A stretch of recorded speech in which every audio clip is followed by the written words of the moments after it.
Hello guys, আসসালামু আলাইকুম। আমি লাইফস্টাইল সাদিয়া। আলহামদুলিল্লাহ ভালো আছি। আপনারা সবাই কেমন আছেন? তো আজকে আপনাদেরকে আমি দেখাবো আমি কিভাবে পুডিং বানাচ্ছি ওইটাই।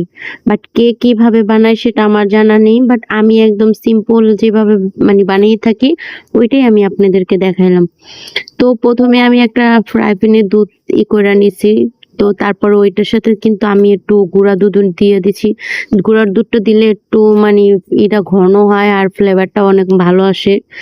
আর এখানে যেহেতু আমি ০.৫ কেজি দুধ নিয়েছি তাই আমি ৪ টা ডিম নিয়েছি এখানে ০.৫ কেজির জন্য।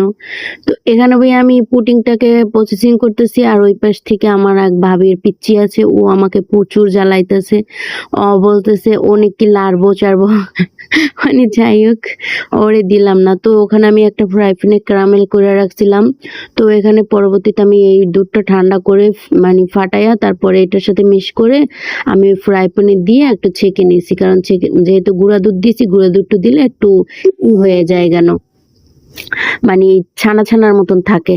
যাই হোক একটা পাতিলের ভিতরে আমি পানি দিছি। পানি দেওয়ার পর ওখানে আমি কতটুখানি আছে ওই শিকগুলন দিয়ে বসাই দিছি। তো এখানে আমি ঢাকনা দিয়ে ঢাকনা দেওয়ার পর আমি ওইটার উপরে একটু পুঁতা দিয়ে দিছি, যার জন্য একটু জাতার উপরে থাকলে ওইটা মানে হইত খুব তাড়াতাড়ি। তো এর জন্য আমি ০.৫ ঘন্টার মতন রেখে দিয়েছি।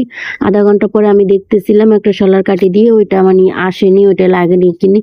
পরে দেখলাম না ওইটার সাথে লাগে নাই, তার মানে বুঝলাম যে না আমার পুডিংটা হয়ে গেছে। তো এই আর কি। তো আমি গরম ওই প্লেটটার ভিতর ঢাইলা ঠান্ডা করে আমি ফ্রিজে ঢুকায় রাখবো। তো ঠান্ডা করেই আমি ফ্রিজে ঢুকাবো, আবার গরমটা ঢুকাবো না, কারণ গরম ঢুকাইলে আবার নষ্ট হয়ে যাবে পুডিংটা, বেশি দিন আমার থাকবো না। যাই হোক এখানে আমি ঢালার পর দিয়ে মাশাআল্লাহ আমার পুডিংটা অনেক বেশি সুন্দর হয়েছে।